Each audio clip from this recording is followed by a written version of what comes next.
Will the German Reich be reinstated and dominate Europe and the so-called Western world?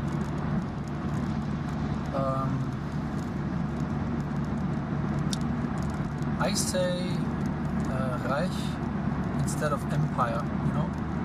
In the English-speaking world, the German Reich is called German Empire, and I deliberately say Reich because Reich is not translated with empire. Reich is more accurately translated with something like realm or sphere.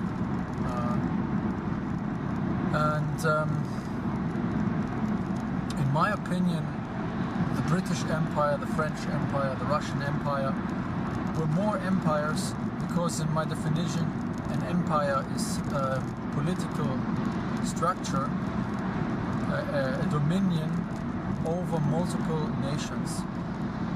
And the German Reich, Deutsches Reich, is more likely a Reich, a realm of the German people. You know,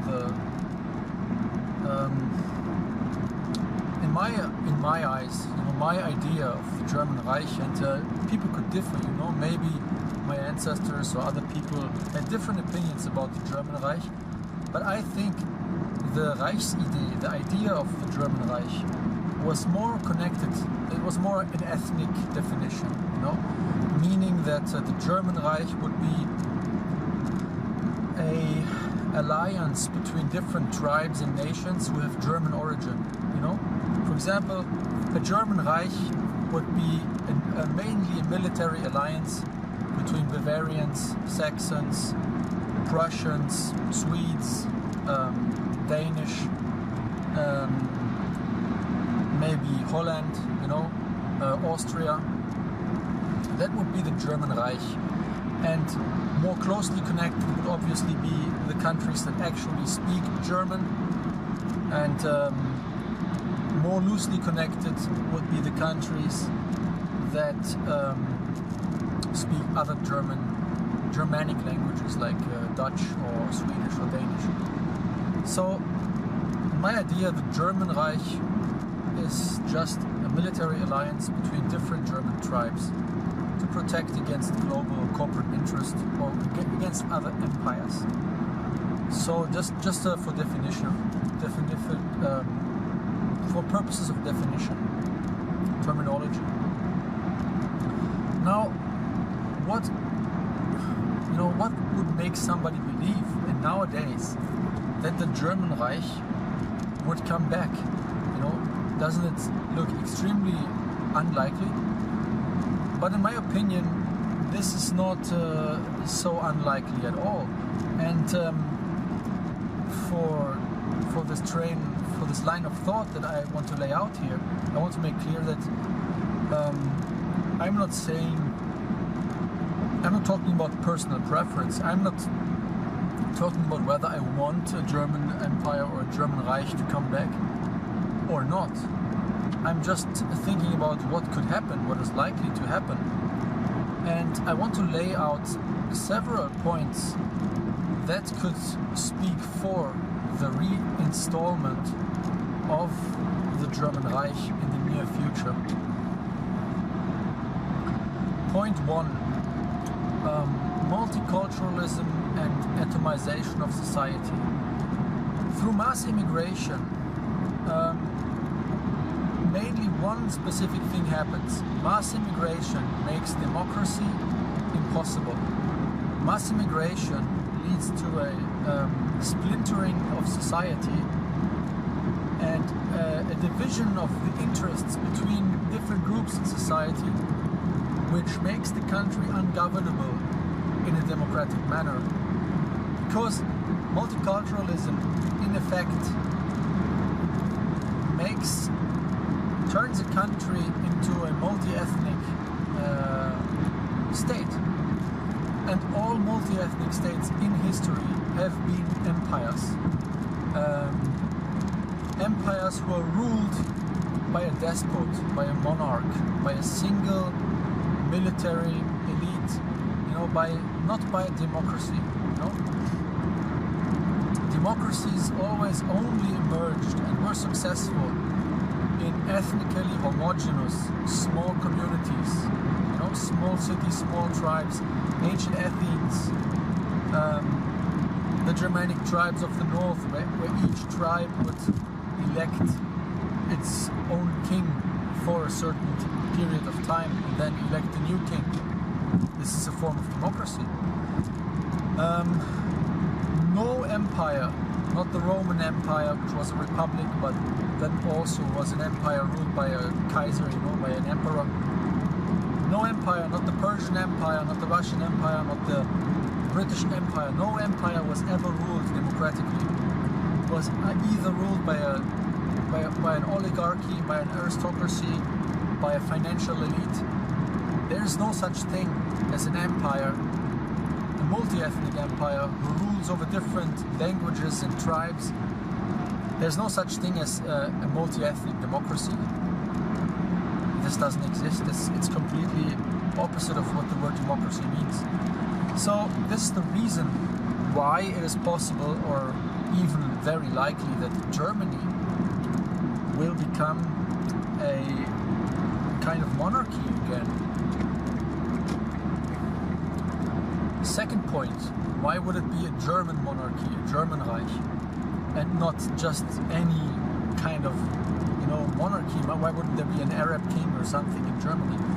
Because still the Germans are the core population, and once and I base my line of thought, my train of thoughts, I base it on the proposition that that somehow the current political system collapses, you know, the EU collapses, the Western power structure collapses, you know, in any way, which also is very likely if you look at the current state of affairs, you know, of the political division, you know, the inability of parties to form, you know, governable majorities, you know, in countries.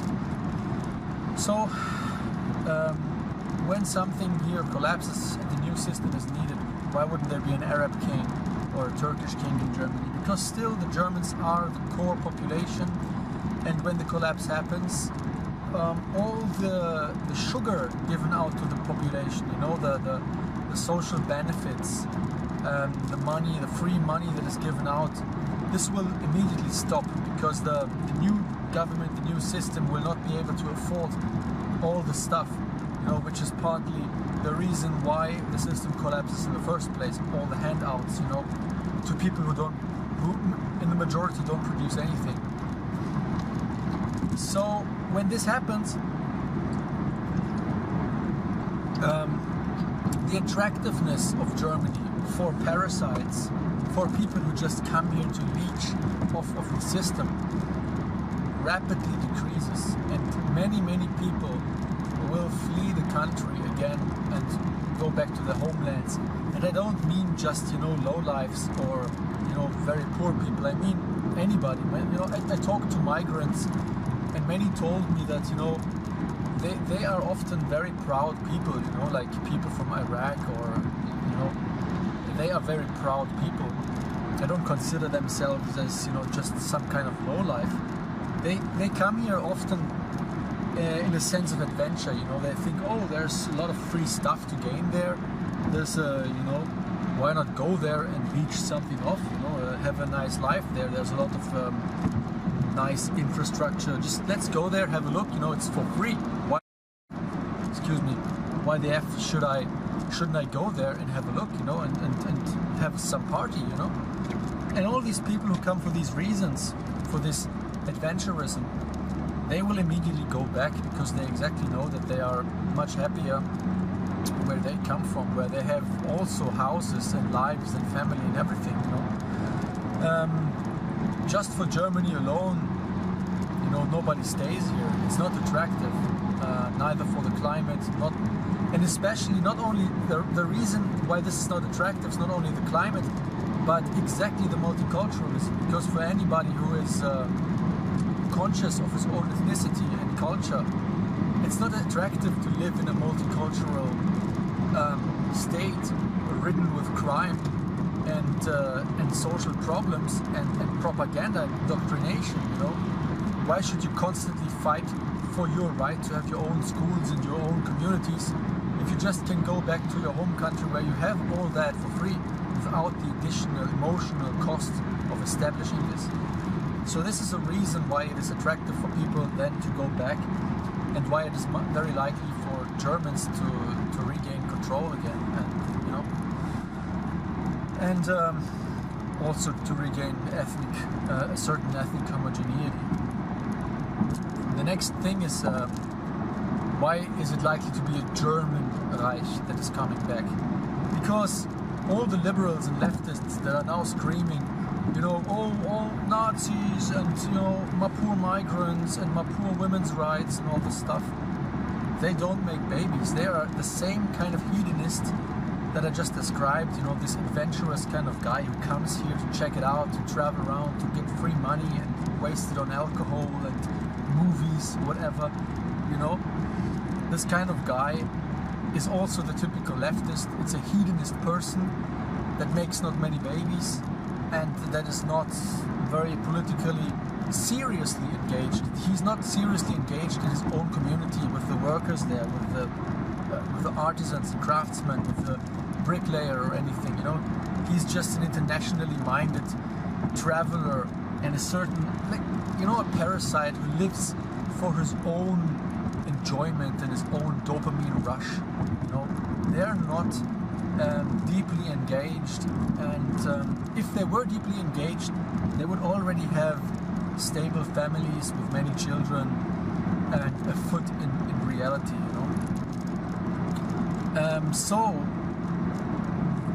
since the traditionally minded people are more likely to reproduce, and the liberal people are dying out on a massive scale, because liberal people become gay and lesbian, transsexual, and with applause, and they applaud. They go on the street on a manifestation to applaud for the legalization of birth, of abortion. How insane is that? This is just self-defeating completely. They lose all credibility with that, and they lose all future. Liberal people are likely to be vegan, which also reduces fertility, and which induces so many problems, that it creates so many problems for your personal life, that you become totally engaged with your nutrition. All your energy is concentrated on the question of feeding yourself, whereas other people, they just eat anything they can get and what they feel like eating, and they can use their mental capacities for other stuff, for political stuff, for productive stuff, for making more babies, for example. So the whole liberal mindset is prone to extinction. It's a self-extinctive ideology, basically, liberalism. So this again, in the longer run, makes it much more likely that traditional people reproduce and take control.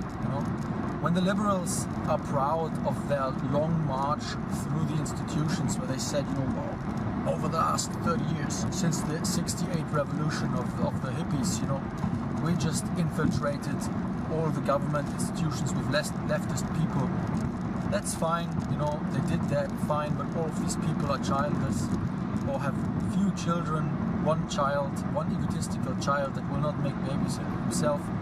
And then this administrative class, which we have right now, is dying out right now. The current administrative system has no offspring. They have no follow-up. Civil servants. This is why they have to rely on AI now. But this is also not very effective, in my opinion. So the very political class that is proud of having infiltrated all the institutions now and gained control and propagating the leftist agenda is dying out, and by doing so disproving its own ideology on a massive scale. This is, how much more obvious can it get? It's like I have a guy sitting next to me who desperately wants to drive the car, and after nagging for hours, I say, you know, I always think, no, you can't drive. Please don't drive the car. Let me drive. It's much more easy. We will soon be there, and then we'll have a party, whatever. But he's nagging, and he says, no, I want to drive the car. Let me drive. I want to drive. You know, you're driving like, you know, driving badly.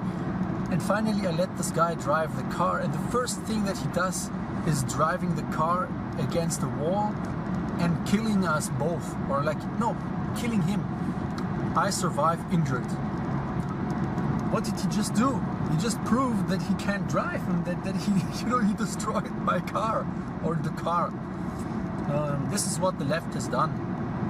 They desperately wanted to take control of our government and our propaganda institutions and everything, education, everything. And they just drove the car against the wall. That's it. And it's over now. It's finished. That's another reason why it is likely that very conservative circles will come back to power and will reinstate the German Empire, the German Reich, Germany. The next reason why it's likely that the German Empire will come back, and not only come back, but will gain a dominant role in our modern geopolitical system. I propose, or I suggest that the Western system, Anglo-America, will most likely lose their power to a large extent because they are in shambles. They are very in deep debt, you know, and they have a lot of economical problems, and they have a lot of competition from China now. They are engaged in many, you know, wars which drain their energies, you know, and if they engage in war with Iran, this could very well mean the total collapse of the Western power system. So, if the oppressive power of Anglo-American Empire, Anglo-American Israeli Empire, to be honest, if this is gone, then, you know, somebody else will take the lead. That's just natural. And who would it be? It would be the one with the best prerequisites. And if you look at Germany, let's just also assume that oil is becoming more and more scarce, you know, that there's an energy scarcity in the world, and the prices of oil will go up. Right now, the political left is propagating against coal, but Germany has coal for like thousands of years. We have gigantic coal deposits, and we have the technology to turn this coal into fuel. It's called coal liquefaction, if I'm not mistaken, or coal hydrification. Kohlehydrierung is the German word. It was developed. The development started during the First World War, and it was finished in the 30s. And in 1943, we had 50% of our fuel supply coming from coal, from surface mine coal. And in my opinion, this was one of the many reasons why Germany was taken out. You know, one of the many economic reasons Germany was taken out by the oil industry. You know, just one of many reasons. You know, just to make it clear, because we were on the road to being oil independent. You know, which obviously is not in the interests of the international oil industry. But this just as a side note. When oil runs out and the petrodollar loses its power, there's a power vacuum in the West, and a country with the know-how and with the technology to turn massive amounts of coal into fuel will be completely energy independent, and all the fuel shortages of the world wars because of blockades are then becoming irrelevant. We will be completely independent from that. And nobody will be able to challenge us, you know, invade us or whatever. We will have enough fuel to power our war machines and anything, you know. There will be no problem with that. The next factor, energy-wise, is global warming. You know, it is obvious that there is global warming going on. we now have outside 15 degrees Celsius, and we are in the depth of winter. You know, we are on the 15th of January 2020, and we have 15 degrees outside. You know, I had winters where I worked on the Christmas market, and it was snowing everywhere, and Christmas market is before Christmas, and it was snowing everywhere. There were thick layers of ice on the rivers, and it was minus 20 degrees, you know, in December. This December was very mild, and now we are in January, which is supposed to be the coldest month of the year in Germany, and we have 15 degrees outside. There's obviously global warming. Now, I'm not freaking out about that. I don't care if this is man-made or not. I just observe that it is happening. I don't believe the world will cease to exist, you know. I'm not an apocalyptic fearmonger. I don't think the apocalypse is upon us. Absolutely not. It's just getting warmer. Just like it was in, 2,000 years ago. Europe was also quite warm. They were growing wine. They had vineyards in Norway and all this stuff. So it's getting warmer again, which means that the northern sphere is becoming more powerful again, because obviously cold climate drains energy. In the world wars, we had not only to fuel our tanks and our weapons, but we also had to keep our population warm, which means that we have to extract coal, distribute it, and to not have our women and children freeze at home while the soldiers are on the front lines. So you need energy in the winter. If you have warm winters, you need no energy or less energy than before, which frees more energy for war effort, for defensive purposes, for any other purpose, you know, for research, for whatever. It frees resources. The next thing is food stability. Both world wars were lost through blockades of trade routes. Germany was always dependent on exporting goods and importing food, you know, and raw materials. Now, if the climate becomes warmer, we can, you know, in the winter the grass keeps growing, the cows can stay outside. They don't need to be, you know, in a heated place inside. They can stay outside. They can just keep grazing. We don't need too much hay that we have to stockpile. And all this biomass is converted into meat and milk, which then feeds the population. And in the most extreme case, we can even have multiple harvests of certain crops. If there's no frost, you can possibly harvest some crops twice a year, which alleviates a lot of food problems. And on top of that, our population has imploded. We are now much less people than in the world wars. We also have less territory, but we are less people also, which alleviates all these problems with which outside forces, outside empires and competitors on the geopolitical level could threaten us and blockade us and cut us off from raw materials. You know, the point is, we are now in this modern world, you know, if global warming stays like this or even gets warmer, we are much more independent and much more stable on every level. This is the reason why the German country, the German Reich, if it comes back, might have a very strong position and dominate in the so-called Western world. The next reason why it could dominate is because, unlike in Germany, the Germans and the German Reich has a very good reputation in the world. When I traveled around, wherever I came with my German passport and with my German appearance, I was welcomed with open arms. You know, people treated me with so much sympathy and hospitality. It was just crazy. I had never expected something like that, you know.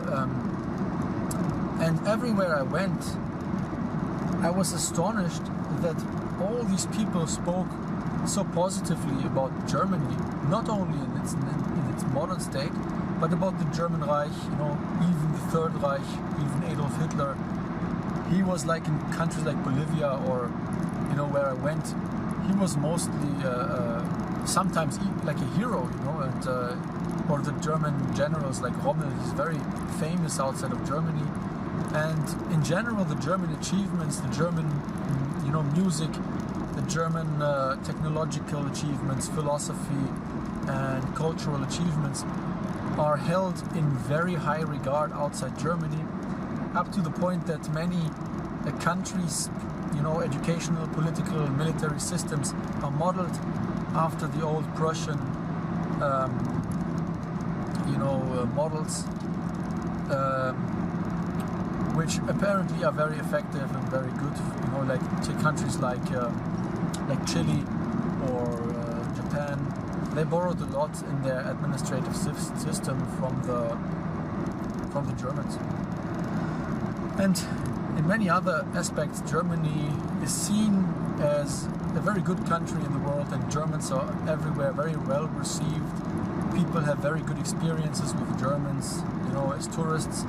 If you take away the low life tourism like Mallorca or, you know, where all the drunkards go, but the usual tourist in the world, the usual German tourist, which is more of a middle class, is very, very well received and held in high regard in the world. Whereas countries like America, they are not very welcome. They are in the, you know, they're said to be rude, and, you know, they don't make an effort to speak the local language. They think everybody speaks English, and they are, you know, held as arrogant. And this is also reflected in their politics. You know, everybody knows that America is some kind of empire. You know, the Israel is not very well received because of their politics against the Palestinians, because of their arrogance. The Anglo-Israeli Empire is hated in the world, and the Germans are very much loved in the world, at least in my experience. And this is something that I hadn't expected when I ventured out into the world after I left school. I had not expected to be so well received and to see and to hear so many positive opinions about Germany outside of Germany, because what you get in Germany is just the most vile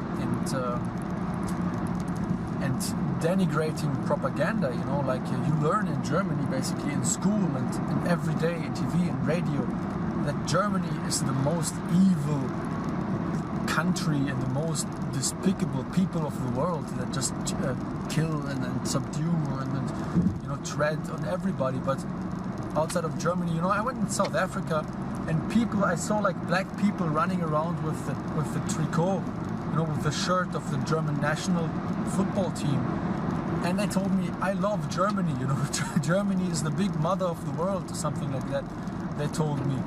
And it's really crazy, you know. You wouldn't expect that if you grow up in Germany. You wouldn't expect that from these people, you know. If Germany really, if the Germans are really the most evil people in the world who just want to exterminate everybody and who hate everybody else, it's just not the case, you know. It's just propaganda that you get dripped in every day, relentlessly.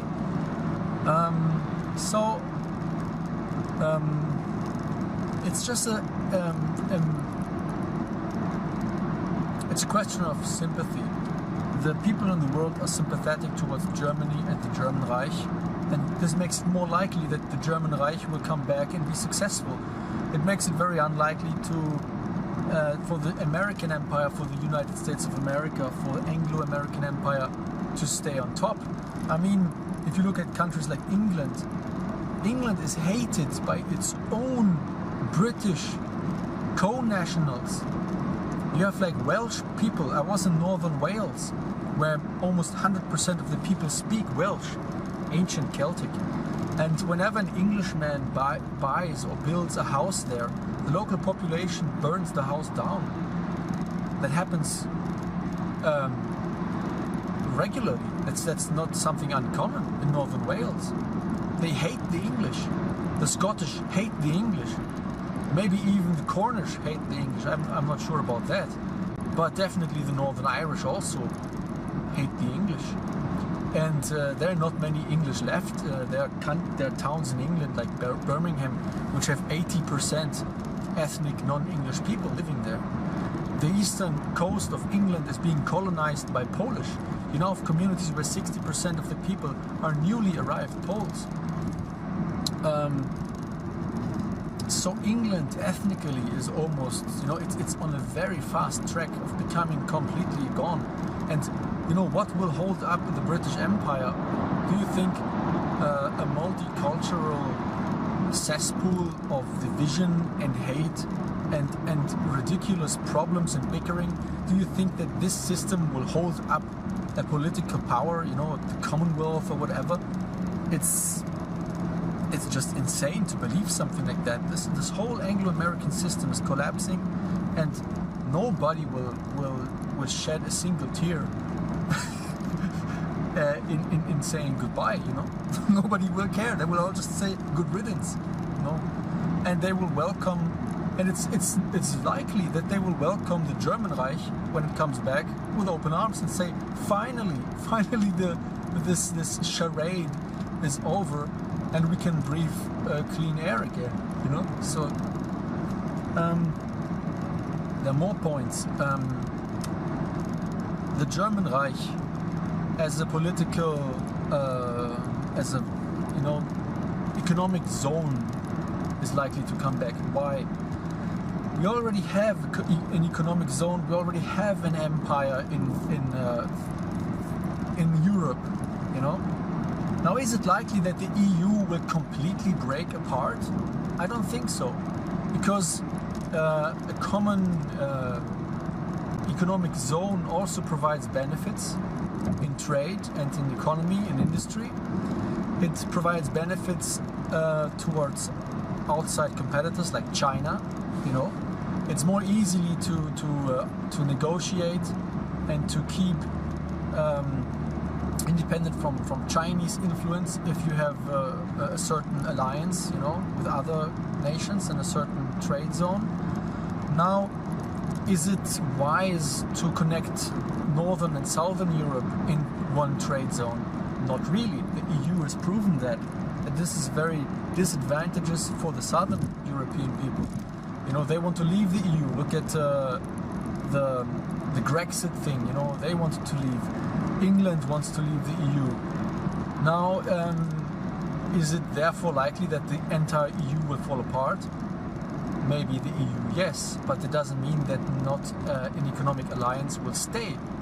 And what is most likely to stay is an economic alliance in the center of Europe, and specifically in those places which have a similar infrastructure and which therefore have a similar economy, and therefore also they have a similar ethnic background. You know, in Poland, for example, many countries, many lands, they have the people who live there are ethnic Germans, and many Poles are ethnic Indo-Europeans, you could say. You know, Polish and German people have a similar or common ethnic background, and this makes it very likely. And then they even have a similar historical background where Polish territories used to be German, have German architecture,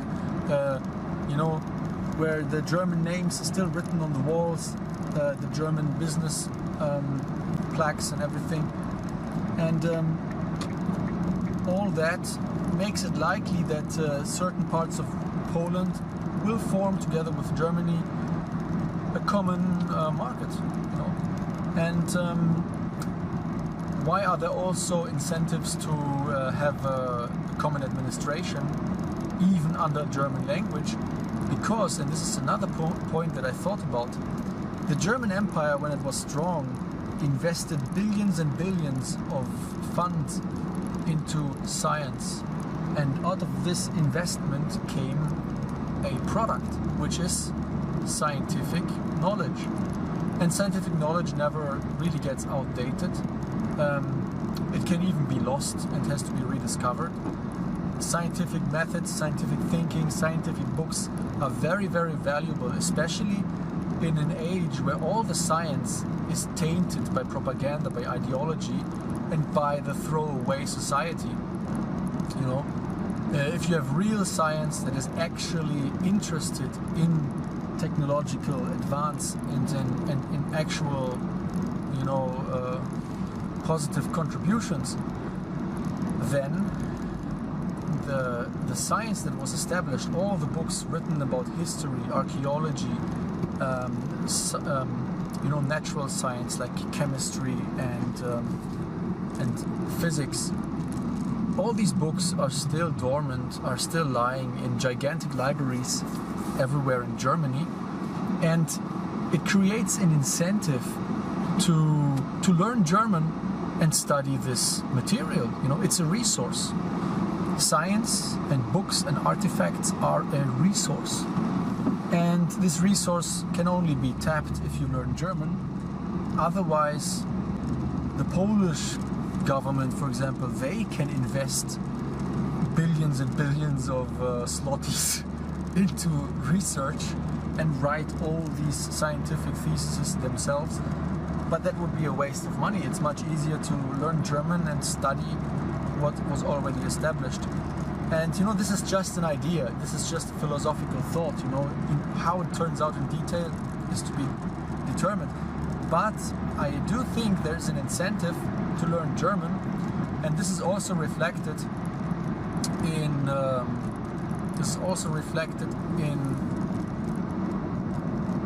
the idea that the German language used to be the scientific language of Europe in the 19th century, because it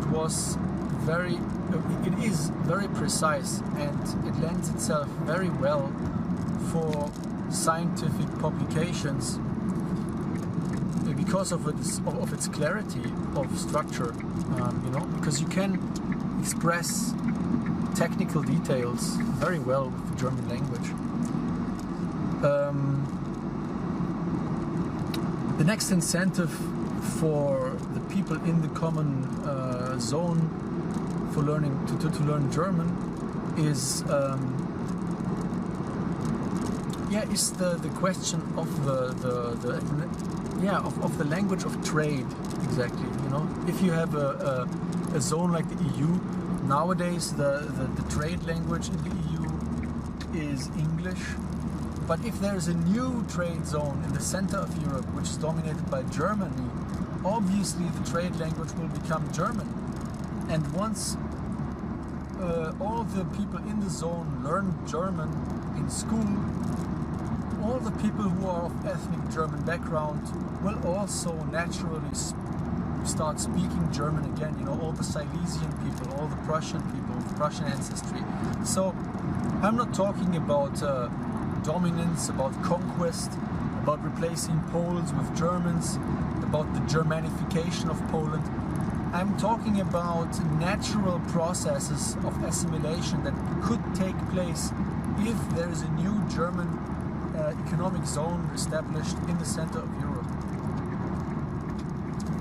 which would, in the long run, lead to an ethnic German Reich again. The next point is the rediscovery of the German beauty, you know, of the beauty that was created in the German Reich. You know, all the cultural achievements, all the craft, the beautiful architecture, the sculptures, the paintings. There's just such a gigantic treasure of beauty dormant in Germany, which is never brought to daylight, because nowadays our culture is dominated by leftist, liberal, globalist art, which is completely, you know, it's completely removed from the nation, from the people, from the local people, from the Heimat, from the sense of beauty that the people in a certain place have, from their local crafts. It's completely arbitrary. I don't know if arbitrary is the word, but it's completely irrelevant to most people. You know, there's this saying in Germany where you say, "Oh, is this art or can I throw this away?" You know, it's like you imagine the cleaner in your house who picks up something and asks if this is art or waste and can go to the bin. You know, this is the sentiment that people have towards art nowadays. You know, art, nobody really has a connection to art, and it's just, you know, what is art? It's bullshit for most people. But when people start to rediscover the amazing beauty of local and national art, and you know what the Royal Academies of Art in the German Reich produced, they will be awestruck. You know, they will be struck with amazement, and they will just love this, and they will want to recreate that, and they want to come back to a time which is beautiful. And there's another phenomenon that makes this very likely, and the phenomenon is the emotionalization of society, where over long decades the politics have become dumbed down, and people have been trained to look at appearances and not really at content. And there is a reason why almost all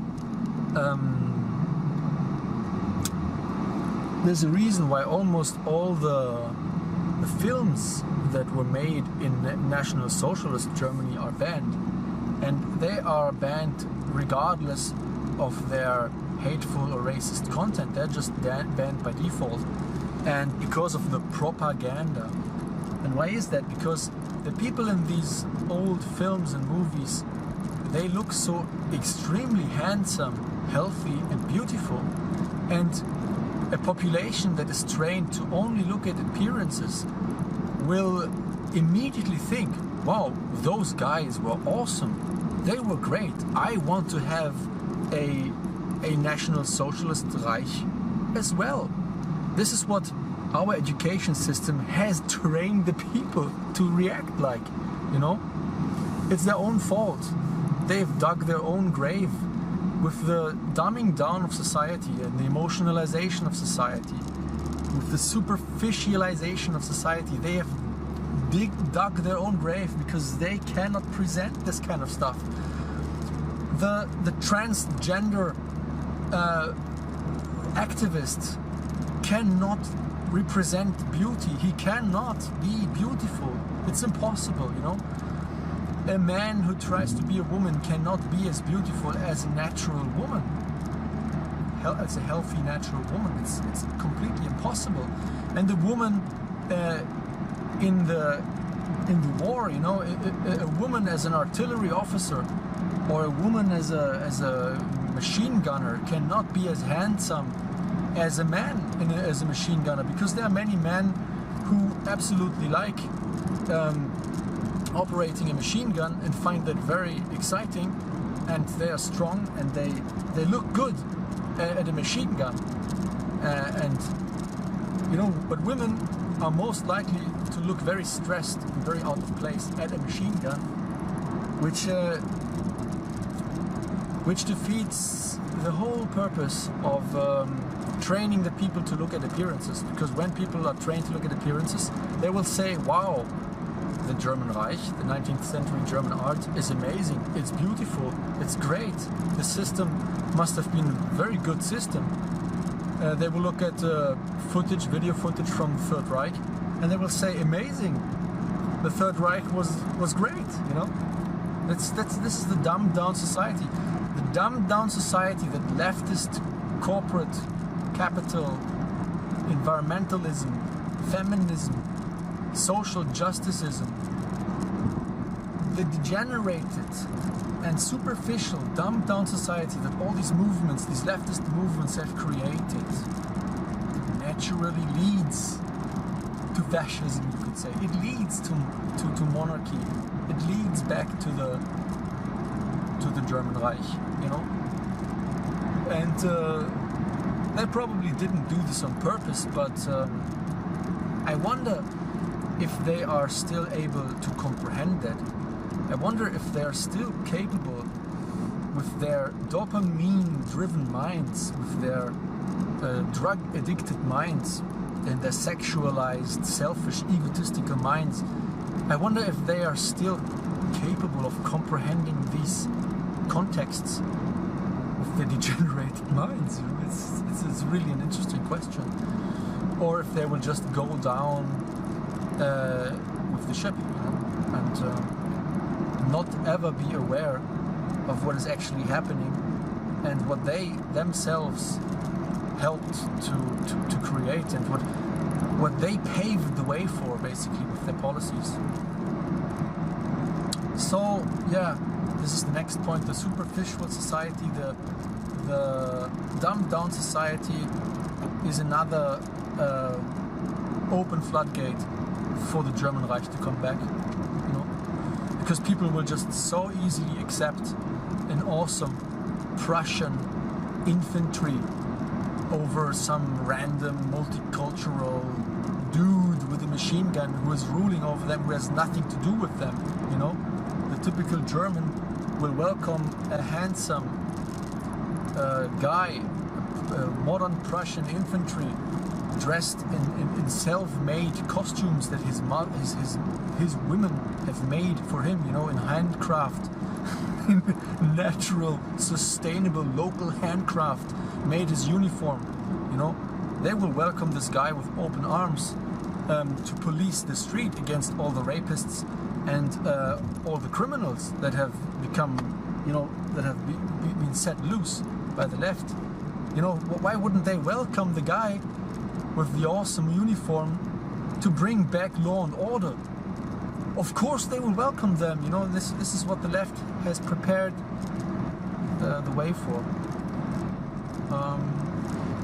Did I have an... Yeah, the last point why I think... Oh, this video is becoming very long. The last point why I think it is actually likely that the German Empire is coming back, the German Reich, to be honest, to be precise. The last point is the modern values. What do modern people value? Why will they welcome the German Reich with open arms? Because we now, every leftist, every normal person values environmentalism, sustainability, quality craft, quality products. Videos on YouTube where they build a timber frame house have millions of views. This is what people love. They don't love the throwaway society. So they love environmental protection, animal rights, feminism, the equal treatment of men and women, the respect for women. Let's take the respect for women. Give me one national anthem that has the respect for women in the first verse. The German national anthem of the German Empire has the respect for women in their first verse. And it says, German women, German loyalty, German wine and German song should keep in the world their good old sound, basically. They should keep, they should be preserved, So basically it says that the German woman, this good German woman, should be protected in the world, So I don't know. I have probably many international viewers. Just check your national anthems, what they talk about in the first line, So yeah, Germany always had a gigantic respect, a tremendous respect for women, and the woman was always, held in very high esteem in Germany, regardless of Christianity or whatever, or the current political system. In the German soul, in the mind of the normal German person, of the common German national, the woman always has a very high regard. And I can prove that even with quotes from people that I met. When I came back from my travels in Latin America, I spoke often in Spanish with Latin people who lived here. And once on a market where I was working, there was this I think she was Argentinian or something, and she was a woman selling stuff there, selling her handicrafts on the market. And I asked her, why why did she came to Germany?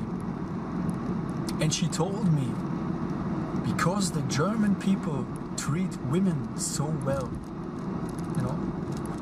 And yeah, it's just that when I say this is a very standard value of the German people to treat women well, this is not just my idea or propaganda or whatever. This is what also people reflected to me, you know, who said that to me from their own experience. The next thing, you know, what is held in high esteem nowadays? Environmental protection, you know. The German NABU, which is the association for the German standard association for environmental protection, you know, this activist group called NABU, the Naturschutzbund, you know, the association for protecting the environment. They were created in the German Reich, and they were initially they were called Heimatschutzbund, you know, the Bund to protect the Heimat, you know, the home, and it included not only the nature, it was also obviously for protecting the nature, because back then there was a lot of industrialization and a lot of destruction of nature, and but it was also to protect the cultural heritage, you know, to protect a beautiful ruin of a castle, you know. This is a valuable thing, you know. This castle, this burial mound, is a valuable historical treasure, and it should be preserved. And this is what the Heimatschutzbund started to popularize, you know, to protect your cultural and natural heritage. And it's an invention of the German Empire, the German Reich, from the 19th century.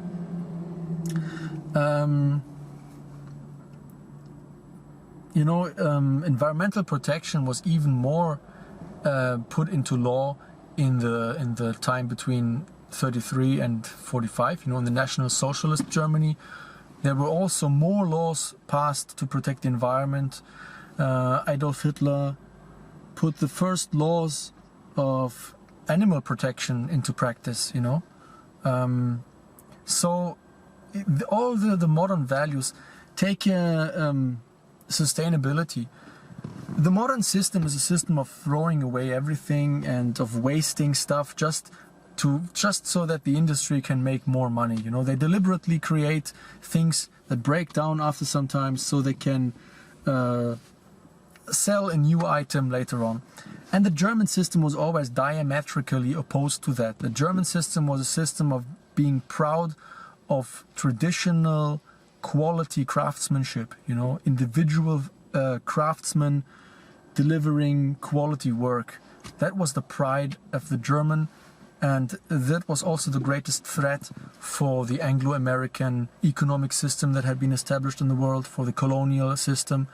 And this is also a reason why the German Reich, when it was created, was warmongered against from the beginning, you know. So the wars were planned basically from the beginning. The destruction of Germany was an interest of the British, Anglo-American, Israeli class, elite, you know, economic system, however you want to call it. And all these values that were the German values are now the core values of basically everybody, especially of the left. And this is why the left will realize that yes, the return of the German Reich with all its values is beneficial to everybody, and it will happen. And that the German Reich will in its beginning be some kind of monarchy, or, you know, maybe there will be an emperor or something like that to rule it in the beginning. That is just likely because of the high level of division that will be present in the beginning. Basically a result of the ungovernability of Germany and of this Central European basin in its current state.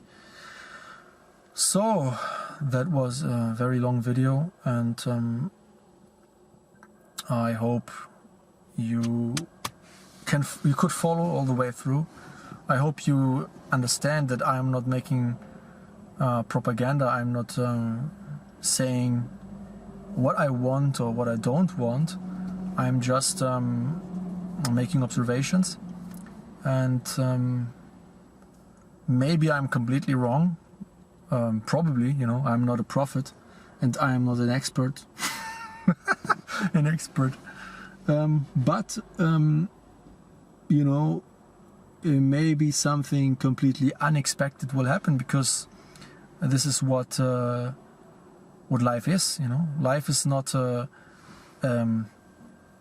chain of events that you know before, and that you just, you know, now I do this, then I do that, and I would suspect that most people's lives turn out completely different than they thought, and the left will maybe be the ones who will push the German Reich much more than the right, because right now you also have to acknowledge that the right is in many countries some kind of corporate installation, you know, some kind of fake opposition, you know, where you don't have to expect too much.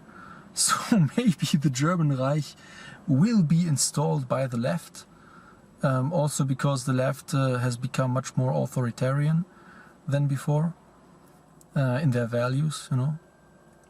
And it can be that the German Reich will be either pushed by the left, or just there will be a new alliance between very critical thinking parts of the right and critical thinking parts of the left, and they will form like a new faction of just common sense, and they will then take control over these natural chains of events and these natural developments that happen anyways, you know. So the question in the end is not which course is decided, but who sits at the steering wheel, you know, because the wind blows anyways, and the wind blows in the direction where it blows.